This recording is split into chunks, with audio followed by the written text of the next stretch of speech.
no longer enrolled at the college. This is a statement coming from someone affiliated with the college.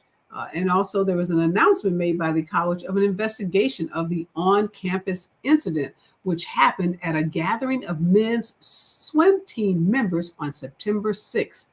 And Donald Trump is trying a new approach to winning over women voters by telling them that they are depressed, poor, anxious, unsafe, and always thinking about abortion. But he says, as their protector, he will change all of that. Polls show Kamala Harris currently leading Donald Trump by as much as 13 to 21% amongst female voters.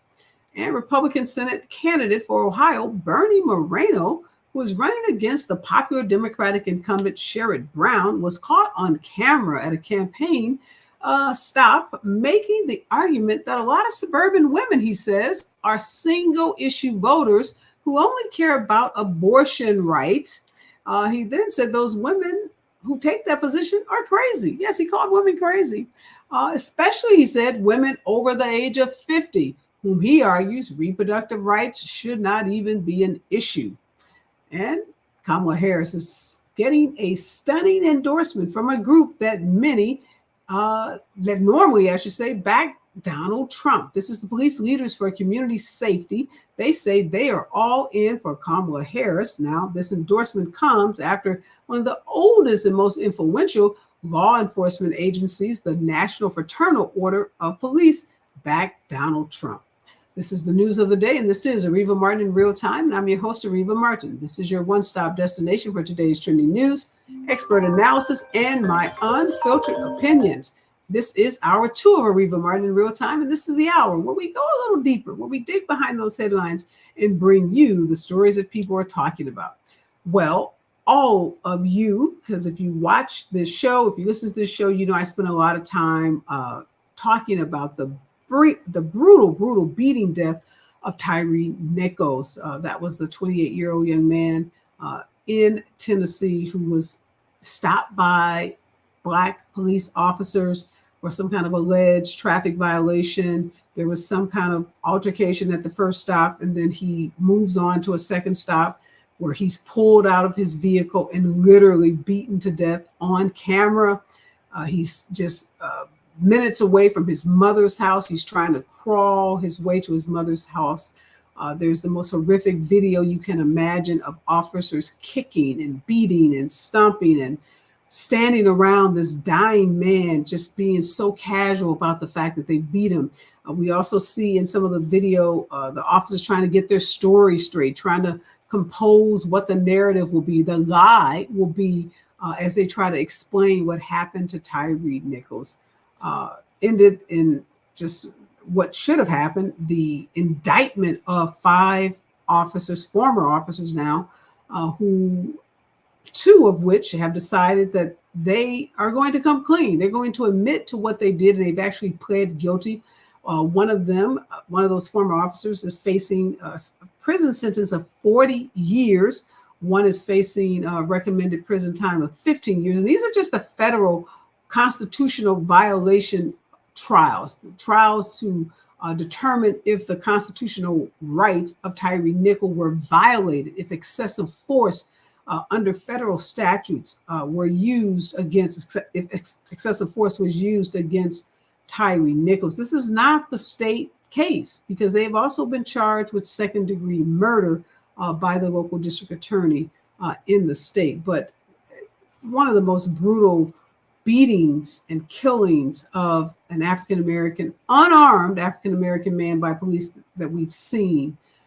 And so the trial is taking place. Now, many of you may not know that because unlike the trial of Derek Chauvin, the police officer that kneeled on the neck of George Floyd and literally killed him before our very eyes, this trial has gotten very little media attention. Now, it is a federal trial, so there aren't cameras inside federal cases, but typically, even when there's a federal trial happening of this nature, high-profile nature, you'll see reports from reporters coming outside of the courtroom reporting on it. You'll see big, splashy articles on the front page of national media outlets, but none of that with this Tyre Nichols case. You have to dig to find the stories about what's happening day to day in this trial. Well, this is a case I'm very interested in as a civil rights lawyer, as a mother, as a community leader. I mean, it just strikes a chord with me that a young man who was a father at the time would lose his life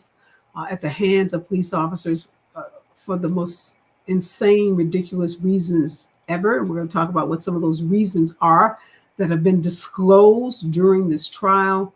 But I also want to talk about how come the media has been so absent, so uninterested in this case.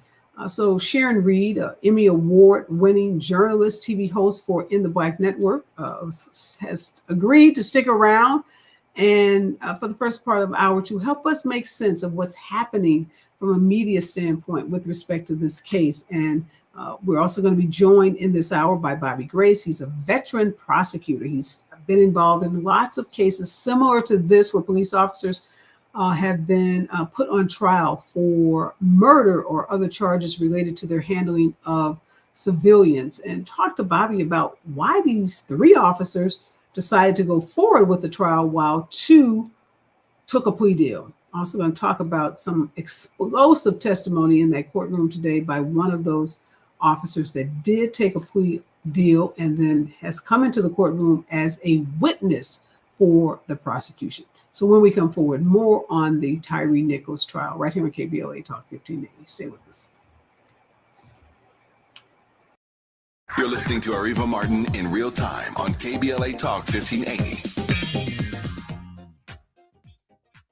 Tabitha Smiley's new book, The Covenant with Black America, 20 years later, is now on sale everywhere. This classic text shot to #1 on the New York Times bestsellers list almost 2 decades ago. If you have the original book, you will surely want to get this 20th anniversary edition with powerful new contributions from today's leading voices. This 20th anniversary edition presents a compelling blend of historical insights and contemporary urgency in this critical and unprecedented election year. Get your copy of The Covenant with Black America 20 years later today. Moments like hearing my cat purr good morning mean a lot to me. But after being diagnosed with metastatic breast cancer, or MBC, which is breast cancer that is spread to other parts of the body, they mean even more. I take Ibrance, palbociclib. Ibrance 125 milligram tablets with an aromatase inhibitor is for adults with HR-positive, HER2-negative MBC as the first hormonal-based therapy.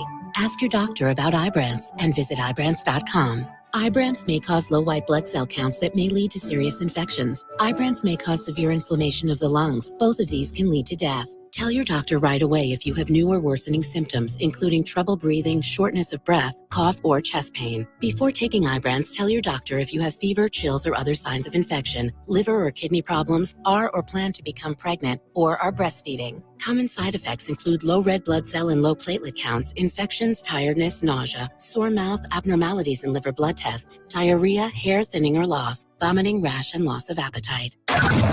This is KBLA Talk 1580, home of the 2024 Climate Justice Campaign. KBLA Talk 1580. We've got a lot to talk about. KBLA reminds you that when we fight, we win, and we don't black down. LA Community Action Network, or LA CAN, was formed in 1999 when 25 residents of downtown LA came together and acknowledged the problems that existed in their community and made a commitment to do something about those problems, to stand together, organize, and become a force in the community that demands change. Civil rights and preventing the criminalization of poverty are their core projects. In addition, they take on women's rights, the human right to housing, and healthy food access. LA CAN also has projects focused on economic development, civic participation, voter engagement, and community media. While downtown LA remains their home base, with a particular emphasis on the Skid Row community, in 2007, they expanded their housing and healthy food access work into South Central Los Angeles. LA CAN believes that power for low-income people and people of color is achieved through a large, active, and well-informed member base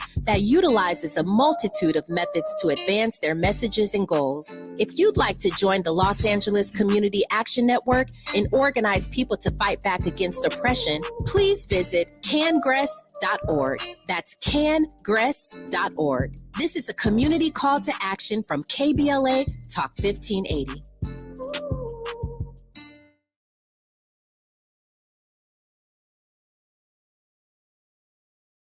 We are back, and Sharon Reed is still with me. She is an award-winning journalist. And Sharon, we are talking about Tyree Nichols, this trial, this horrific trial.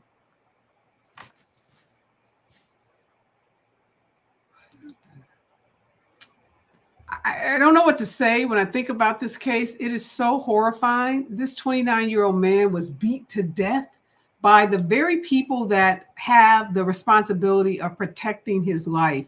But you haven't heard much about this case. This isn't a case that has gotten the kind of media attention that we saw when Derek Chauvin was on trial. And as I said in the intro, there is no cameras in federal court houses, and this is a federal court trial. But what do you make of how little has been reported out about this trial? I can only draw on my own experience in the newsroom and those editorial meetings, Areva, where we sit around and say what we felt the right stories for the broadcast, which would be coming up, would be. Black on black crime was not among the things. Usually in local news, it would be coded as, well, we think that's suspected drugs. And people don't care about that. And there was an emphasis on whiter counties surrounding where I am here, most recently Metro Atlanta. So I think that it was something that gained national prominence because it was so disgusting and there was so much footage and so many lies. And then it went away because once we saw the mugshots and it was Black officers who made the mistake of believing that they were just blue like their comrades. Now they're stripped of that, fired and charged. And as you said, to reach plea deals, they're Black and the victim is Black. And, I know you're probably going to talk about it, but also the reasoning is just pathetic. The alleged reasons as to why this deadly encounter began. But I think it's because it's black on black crime. And that's not sexy, of course, to the mainstream media. Yeah, this trial has been going on for 3 weeks. 3 weeks. And you have to search through the news reports, through the various newspapers, through the various news outlets to find this trial. And you're right, these officers were Black. Derek Chauvin, who we watched almost religiously every day on trial, was a white officer, and most of the other officers involved in the murder of George Floyd were white, not Black. I think there was an Asian officer or someone else of color, but not African American. I don't know, Sharon. It's hard to understand that because I think we get that when we've been forced to get it, right? When it's a shooting in a Black neighborhood, right? The various shootings that happen in urban neighborhoods, we know there's going to be very little reporting about those. We don't talk about that kind of violence in the same way, say, if there's a school shooting. So we've been forced to accept that in the way the media reports out. But somehow I thought we had gotten past that. I thought there was this moment where police brutality and the fact, remember, we used to be in the days where you couldn't even get a police officer indicted. Police officers would get away with this kind of excessive force. And the blue code of silence would prevent officers from coming forward, from testifying. Prosecutors didn't want to prosecute officers. It was bad for their careers. So we went through this period where, there's this seismic shift of no longer were police officers given this kind of, de facto immunity, and they were starting to be held accountable. So what about that? Are we still in a moment where that matters, that we are now actually holding police officers accountable? No, not unless, by and large, I'm not going to say it has never happened, but let's not forget what went down with Officer Chauvin and his cohorts, okay? Remember who had to step in and make sure there were appropriate charges because they really wanted them to get off. They wanted them to get off. And that's how their buddies, the buddy prosecutor, initially charged them, okay? Mr. Ellis said, AG, that's not going to happen here. But in this case, these are 5 Black men accused of killing another Black man. And I think the way you phrased it there, even to say, usually this code blue, that to me proves the point. If these were white people, there would be some kind of stake that perhaps even the media would have in watching how this plays out. making sure they get a fair trial, even if that's not what they lead with on the news. But here it's not. These are throwaway people, and this is kind of a throwaway their problem. That's why I phrase it as these Black officers found out that the same rules don't apply to them. This shield, this coddling, and these reduced charges. I guess I get that, Sharon, when we have white victims, right? We know there is this white, woman syndrome that happens in the media. So for white missing women, right? If they go missing, there's all this obsession with covering their stories. What is it about our society that wants to see the trial of a white officer that kills a Black person, but not the Black officer? I'm still grappling with that. Like, that's sick. I just don't think they have a stake in it. Listen, the state of politics, which I even hate calling it politics, because this is this disgusting place that we find ourselves in, polar opposites on, I don't even want to say opposite sides, because some of us are on the side of what is integrity filled and I think moral. And others of us are saying we don't care about certain people and we're going to accuse them of everything from stealing and eating our pets to murder and rape across the border. That's the state that we're in. So when you have a large segment of the population, and many and most are in the media who make these decisions, who aren't that vested in either the victim or the perp, it's not sexy to them. I honestly believe that is part of it. They're not looking through the same lens as you and I are. Law enforcement, outrageous, beating a man to death. Where we haven't even heard more, and you can correct me if I'm wrong, where's that police chief who made her mark doing the same kinds of things, or at least attached to them, here in Atlanta, who stood before the cameras, Areva, and pretended that she was as shocked as we are, which is ludicrous. She was behind this team and the media coddled her. I like to say they gave her a cuddle, because what's the big deal? Why ask the relevant questions here? She still hasn't, in my view, perhaps I'm wrong, been held to account. Let me ask you this, Sharon, you're in Atlanta. Another crime story I was reading this morning in my daily perusal of the news was this Young Dolph trial, this rapper. And these one of the witnesses today who took a plea deal said that he was involved in the shooting death of this rapper.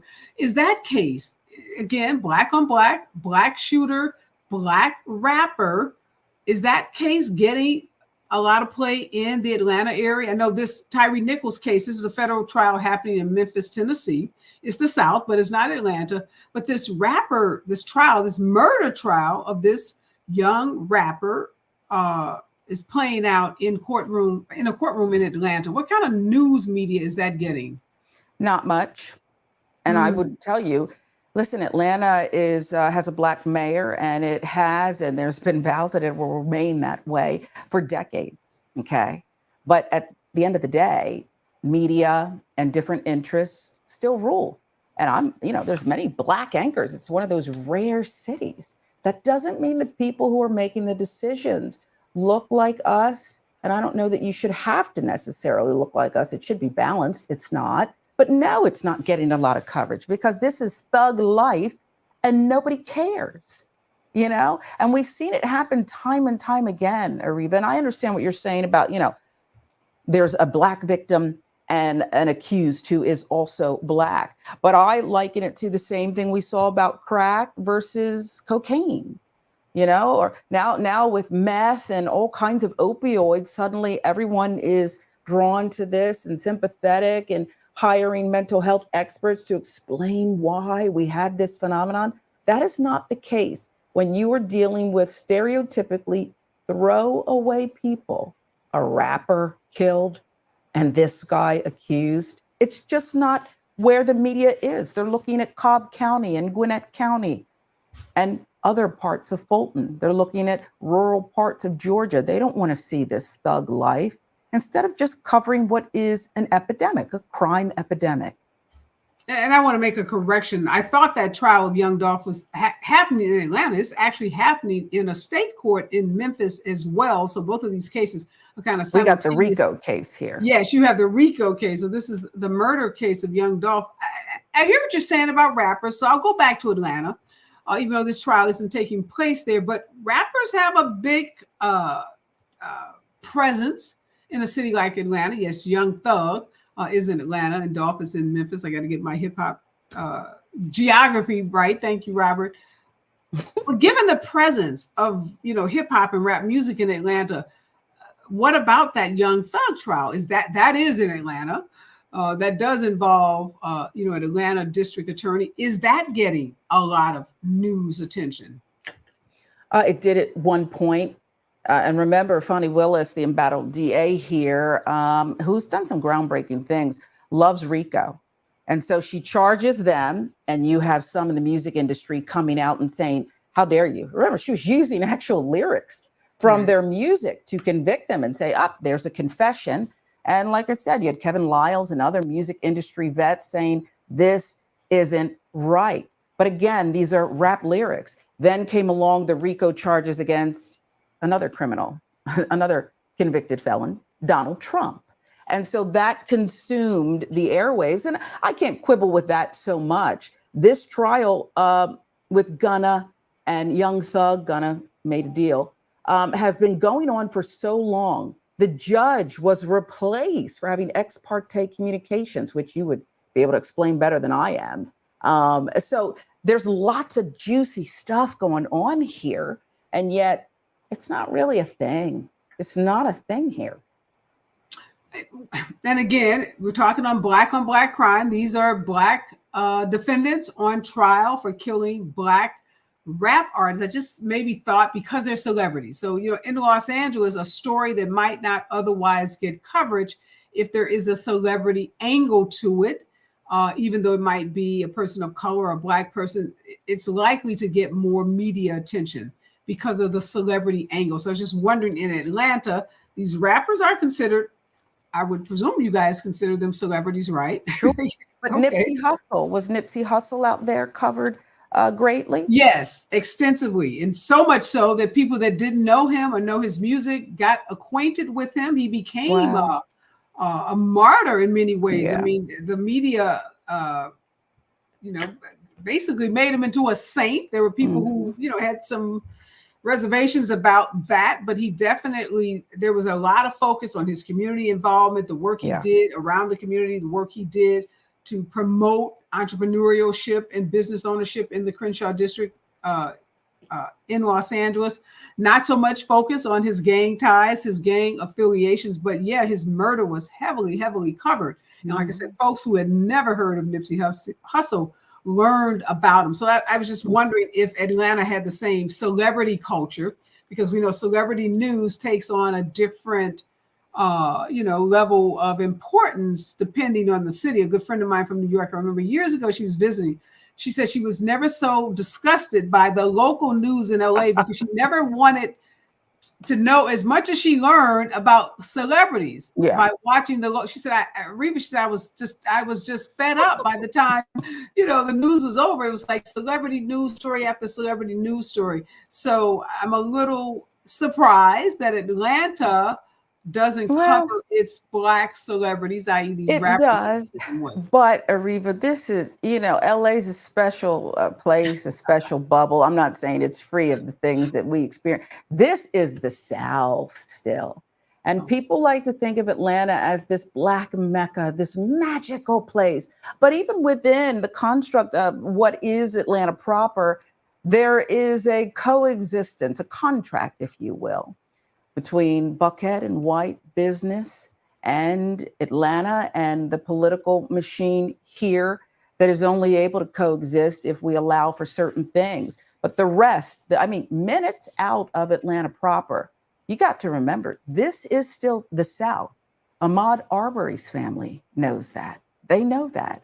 And so I'm not suggesting that these kinds of heinous things can't happen, crimes, racism, in California, in Los Angeles. Of course they do. But Atlanta has a history and it's still here. It is still here. You can feel it. You can see it. You can touch it. I mean, remember what went down here in the phone call. And I have friends, I'll call them, who still caution me. There was nothing wrong with the call, Sharon. Yeah. Okay. Those 11,000 votes. Nothing That's right. wrong. Nothing wrong with it. Well, thank you so much, Sharon, for doing double duty Appreciate with you. me today and helping me understand and helping my audience understand better what's happening around the coverage of the Tyree Nichols and other cases involving African-American defendants and victims. Look forward to seeing you next time around. When we come forward, Bobby Grace is going to help us break down what happened in that courtroom from a legal standpoint. So stay with us, KBLA Talk 1580. Thanks, Sharon. Appreciate you. That's right all. time. More of Areva Martin in real time when we come forward. I'm Amber Payton. Here's the latest on the Black Information Network. The University of Pennsylvania is suspending a controversial law professor accused of making racist statements in class. A faculty committee gave Amy Wax a 1-year suspension from the university at half pay. She is accused of making derogatory generalizations about groups based on race, ethnicity, gender, and sexual orientation. Some students wanted the tenured professor fired. A new report finds widespread failure within NYPD leadership to discipline officers who engage in unlawful stop and frisk tactics. The report by a retired state judge says police commissioners have regularly scaled down the punishment of cops found to have unconstitutionally stopped, frisked, and interrogated people on the street, including those who have a pattern of doing so. The study, the most thorough of its kind since 2013, was ordered by a federal judge into such misconduct during stops, which has been shown to disproportionately target Black and Latino residents. That's the latest. I'm Amber Payton on your home for 24/7 News, the Black Information Network. Over in Orange, on the 5 North before Chapman Avenue, expect a stop delay over 30 minutes from Culver Drive as an accident blocks a carpool lane with injuries. Anaheim's 91 East before the 55 Costa Mesa Freeway. An accident remains on the right shoulder involving a car that hit the center divide and crashed into 2 other vehicles. CHP is temporarily stopping traffic at times and continuing to move everything to the right shoulder. Right now, heavy traffic is coming from Glassell Street, Kramer Boulevard split. And Laguna Hills 5 North at El Toro, watch for accident that remains on the right shoulder involving a motorcyclist, and heavy traffic delays continuing from Oso Parkway. Bank of America has powerful digital solutions for local and global businesses, so you can make every move matter. Visit bankofamerica.com/banking for business to learn more. Bank of America N.A. Copyright 2024. This is the KBLA Sports Minute with Ray Richardson. Magic Johnson, a part owner of the NFL Washington Commanders, has to be feeling pretty good today about his team. The Commanders are 2-1 and tied for first place with Philadelphia in the NFC East after beating Cincinnati Monday night. Here's a stat Magic should really be happy with. The Commanders, who were 4-13 last year and finished the season with an 8-game losing streak, have gone 2 straight games this season without having to punt. Monday night and last week against the New York Giants. Magic's team was also part of a very rare milestone Monday night. For the first time in 84 years, the NFL had a game where both teams committed no turnovers and had no punts. The Commanders and Cincinnati had a combined 15 possessions. Fans and TV viewers were treated to some pretty good football. Magic's first investment with an NFL franchise is already generating some good PR. No debates, no speculation, just the info you need. That's your KBLA Sports Minute. I'm Ray Richardson on KBLA Talk 1580. Yeah, y'all, come on. Pick up the drums. At KBLA Talk 1580, we fight the power every day. Yeah, gotta give us what we want. Gotta give us what we need. Hey. I listen to KBLA and I love the commercials. I know what the commercials mean. I also, if I'm looking and trying to figure something out, I need something to talk to me that might hit me. And it happens on TV because, you know, every time they show a sporting event, they got the pharmaceutical companies back to back telling people how to fix the sickness on the same stuff that they sell them. So we get it. Yep, we get it too, Chuck D. And that's why at KBLA Talk 1580, we don't black down. Drop it. Our freedom of speech is freedom of death. We got to fight the powers that be. Fight the power. Fight the power. Looking for a purposeful and passionate way to make a difference in your community? Volunteer with our Senior Medicare Patrol and help prevent Medicare fraud. S&P volunteers work in their community, educating peers about healthcare fraud and how to prevent and detect it. Free training starts soon. Check us out online or at an S&P open house near you. We're on a mission to stop fraud. Join our team. You make a difference. Visit ca-smp-volunteer.org. KBLA Talk 1580. We've got a lot to talk about. KBLA Talk 1580 believes in community empowerment. LA's 99 neighborhood councils form the grassroots level of the Los Angeles city government. The system was created to connect LA's diverse communities to City Hall. While neighborhood council board members are volunteers, they are also public officials elected to office by the members of their community. Neighborhood councils advocate on issues like homelessness, housing, land use, emergency preparedness, public safety, parks, transportation, and sustainability. They also provide local expertise on the delivery of city services to their various communities. Neighborhood councils are open to participation by anyone who is a part of the fabric of daily life in said community. This includes those who live, work, or own property or a business. If you are interested in stepping up to join your local neighborhood council, visit www.empowerla.org. That's empowerla.org. It's time to think globally, but act locally. This is a community call to action from KBLA Talk 1580.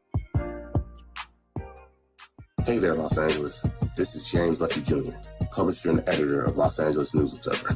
Are you hungry for news that matters to you in the African-American communities of Los Angeles? Well, buckle up, because we got the scoop you've been craving. Stay in the know and never miss a beat with our free weekly publications conveniently available near you. Or hop on the digital wave and become an exclusive subscriber at OGNSC.com. Don't forget to join the party on Instagram and Twitter at OGNSCINC for behind-the-scenes access and sizzling updates. No more FOMO. Let's stay informed, connected, and empowered together.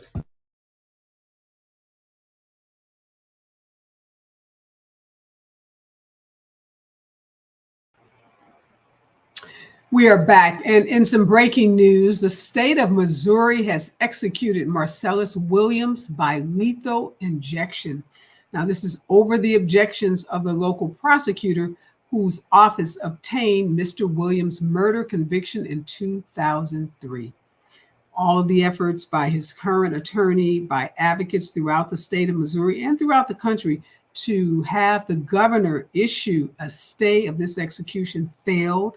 And tonight, Mr. Williams was murdered by the state of Missouri, or executed, I guess is the more appropriate legal word, executed by the state of Missouri.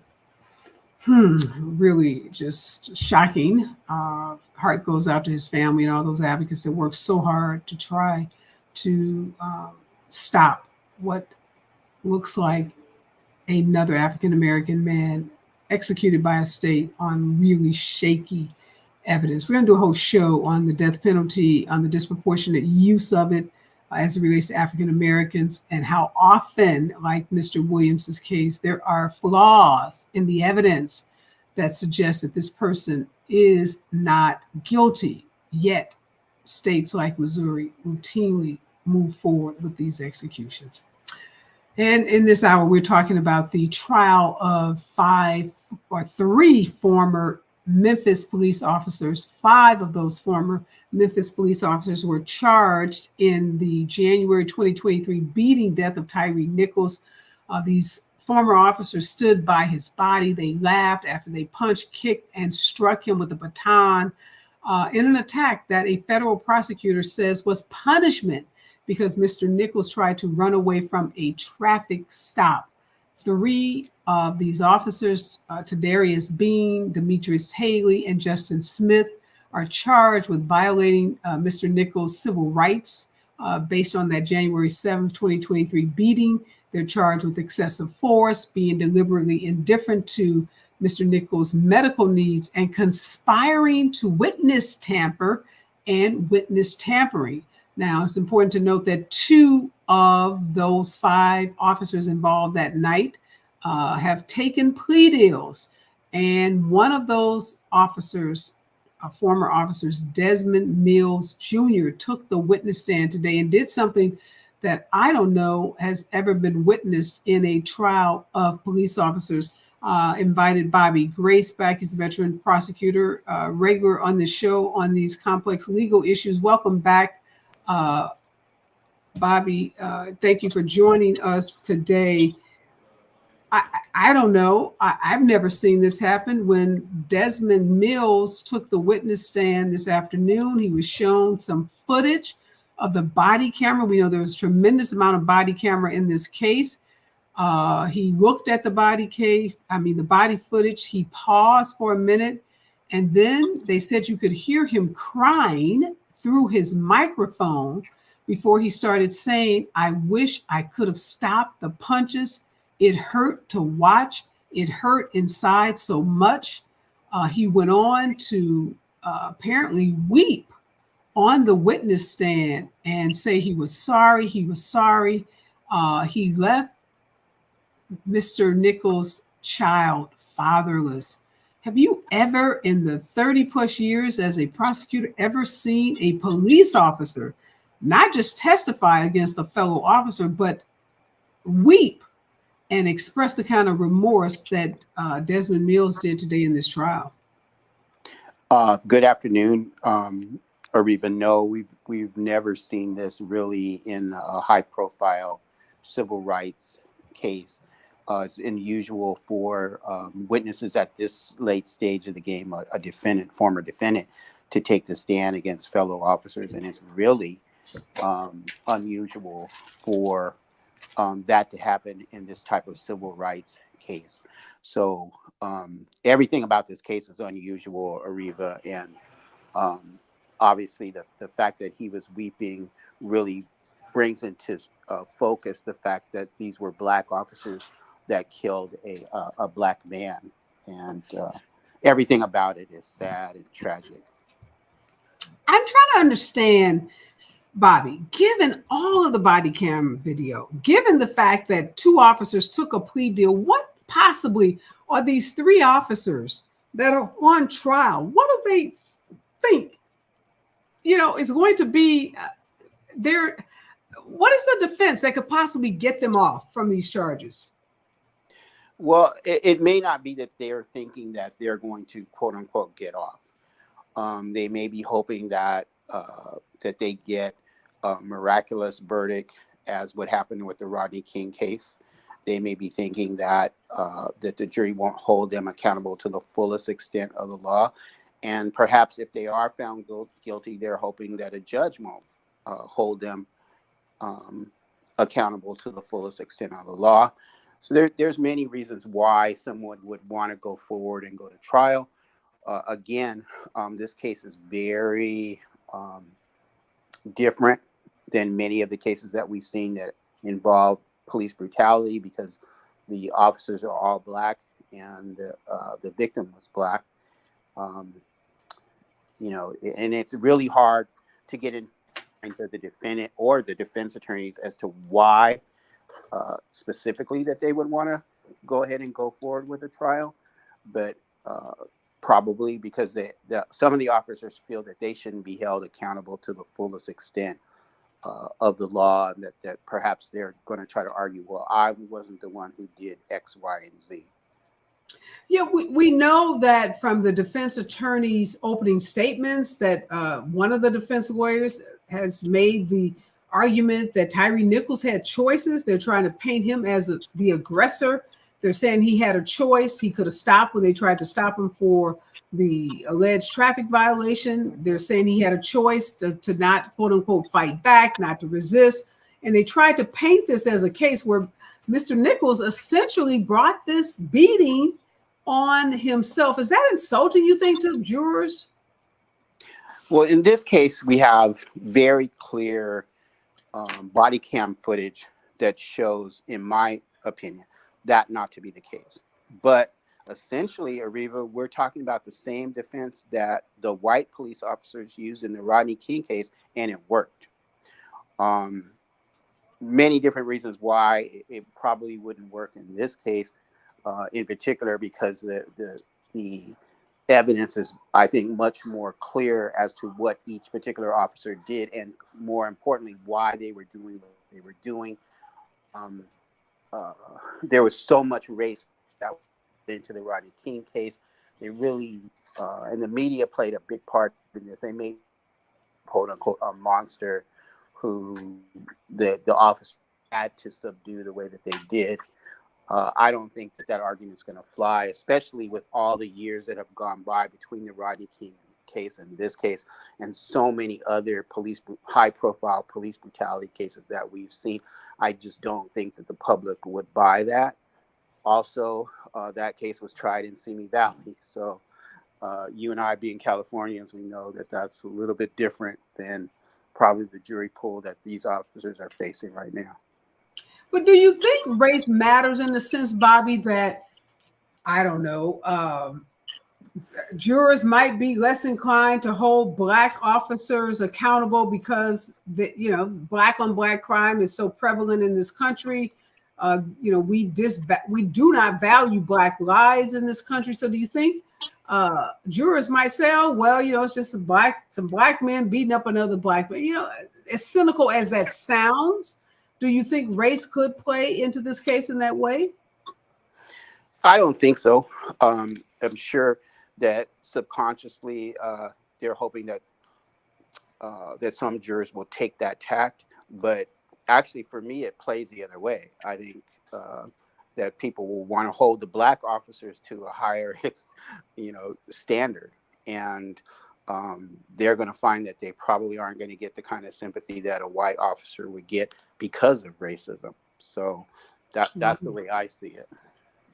Yeah, when we come forward, I want to talk about the sentencing possibilities, because these two officers that have pled guilty, who are testifying now, the prosecutor is recommending 40 years for one of these former officers and 15 years for the other. And this is just a federal criminal case, Bobby. These officers have also been charged with state second-degree murder charges. So I want to talk about what is likely to happen and how, some of these guys, they could end up with over 100 years, being actually meted out as the sentence in this case. When we come forward, more of KBLA Talk 1580. Thank you.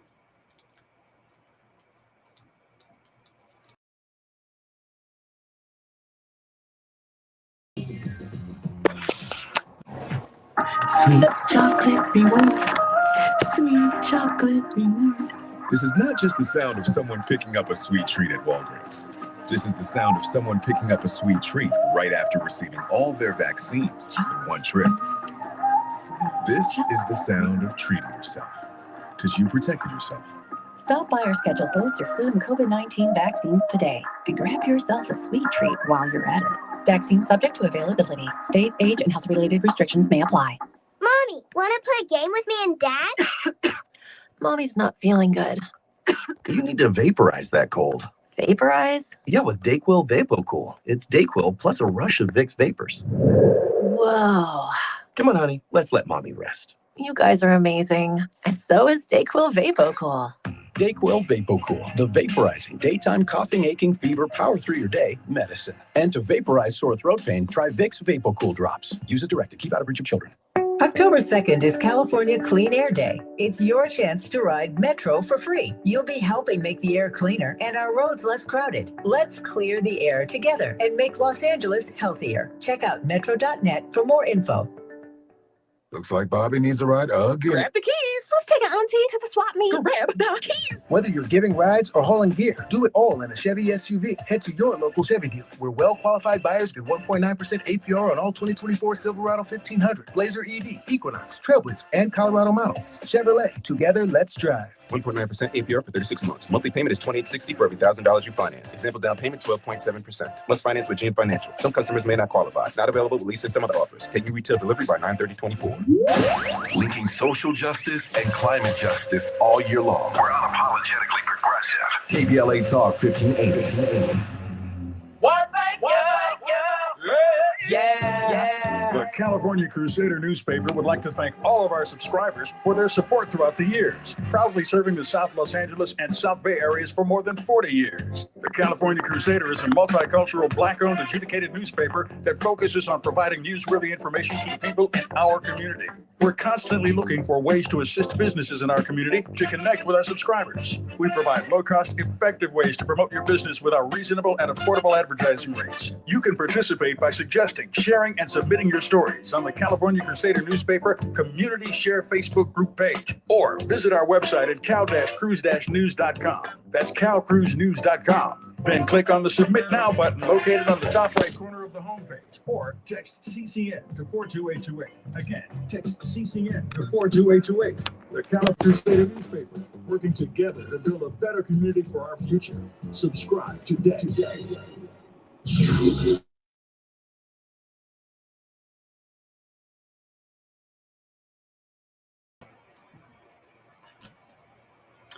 We're back, and Bobby Grace is helping us make sense of what's happening in this Tyre Nichols trial. It's the trial of 3 former Memphis police officers who are being charged in a federal criminal trial related to the beating death of Tyre Nichols that happened January 7th, 2023, on the streets of Memphis, Tennessee. Tyre Nichols was stopped by police officers. He then, according to these officers, tried to run away in his car. He was stopped again by officers, pulled out of his car, brutally beaten, caught on videotape, including the aftermath where we saw officers and even medics walking around laughing, telling jokes, seemingly showing no regard for trying to save this young man's life. And he later died in a hospital, apparently beaten so brutally that his mother passed out when she saw him. One of the gashes on his head, I read somewhere he had a golf ball size bruise on his head, and he was just beaten to the point of not being recognizable by his own mother. Bobby, so all 5 officers originally pled not guilty. The former officer that testified today, Desmond Mills Jr., was the first to change his plea to guilty, took a plea deal with the federal prosecutors. The recommendation is 15 years in prison and testify like he is doing against the other 3 officers. And then this Emmett Martin, he changed his plea from not guilty to guilty.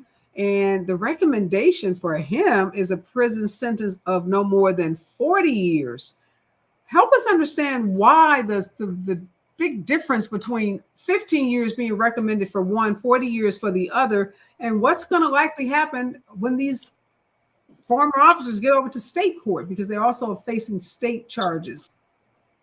So the 15 years to as opposed to the 40 years is a reflection of the fact that that officer is giving state testimony. And so they're giving him full faith and credit for that. We've had the discussion, Areva, about other cases, other federal cases where people don't give state evidence and or don't cooperate, i.e. take a plea deal. The 40 years is actually probably, given what the other officers are facing, a gift with respect to what the other officers potentially are facing on the federal side.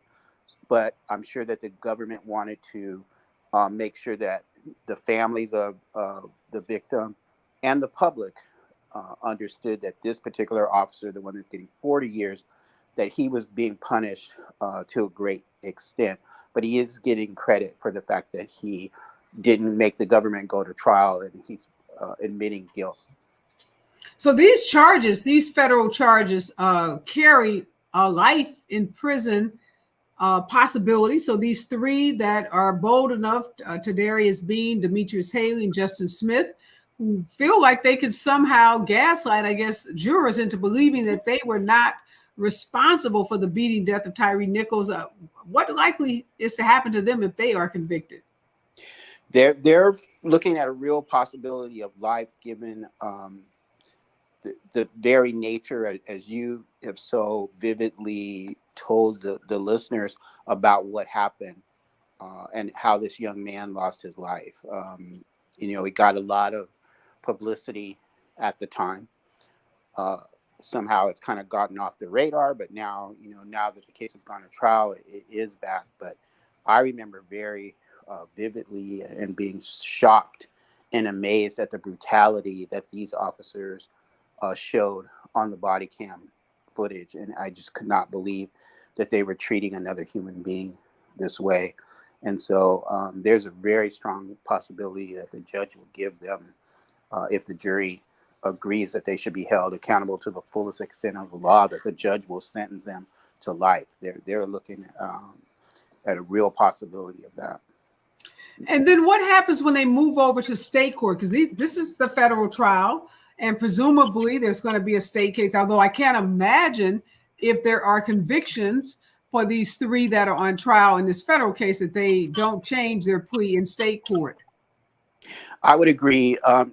Most of the time in state court, they will not be facing the same type of penalties as they would on the federal side, because murder without a gun or murder without what we call special circumstances generally does not put you in jeopardy of life or the death penalty in most states. How does the sentencing run, though? Let's say they're not going to just get off, though. No. They're convicted. So first-degree murder generally carries 25 years to life. And then because of the fact that they may on the state side charge them with some other charges, it could go up from there.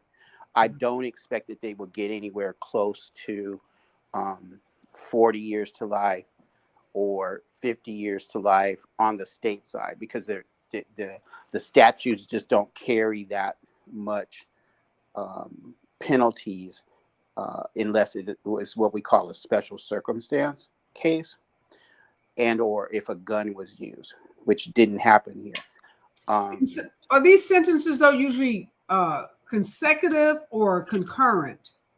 So consecutive means that they would have to serve those sentences back to back, or concurrent means that they could be served at the same time.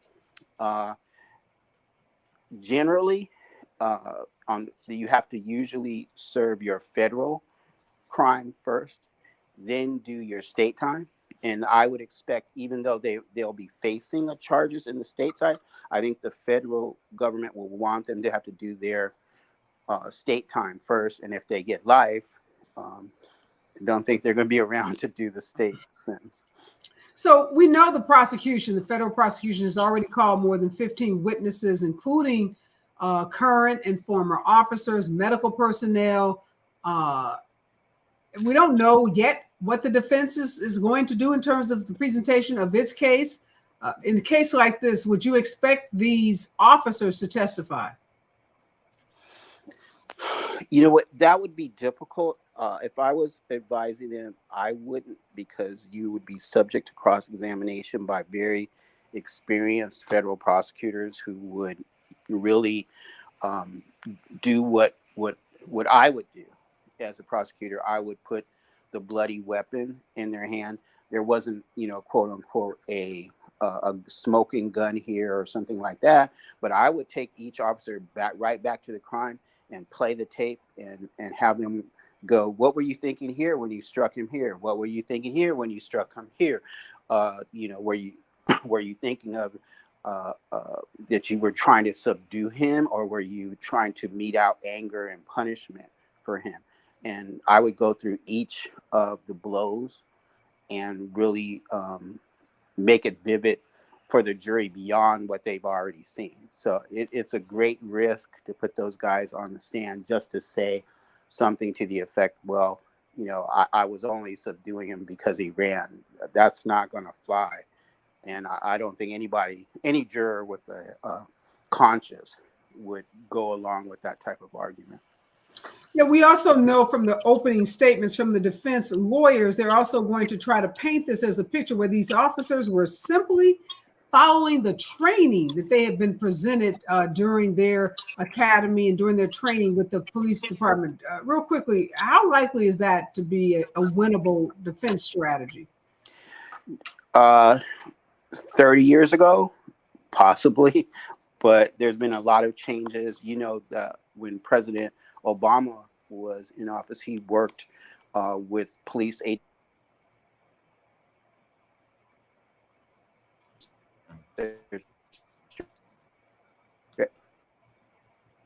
training of brutality.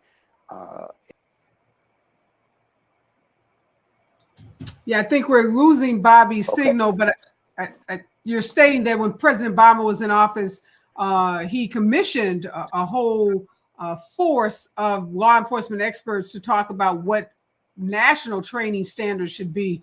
And you're right, 30 years ago, officers could go into court and say, hey, we were just following policies. We've seen such a seismic shift in the way officers are prosecuted and the evidence is presented. We're going to continue to follow this case. Make sure you stay tuned. Follow me on all social platforms at Areva Martin for updates on this case and other high-profile legal issues. And make sure you check us out tomorrow. We'll be back here at 4 p.m. PST. The next voice that you hear will be Robin Ayers in the Raw Report. $150,000 grant will help unhoused residents find work and get back on their feet. The grant from the Agency on Training and Employment has been awarded to St. Peter and Paul Community Services through the American Rescue Plan Act.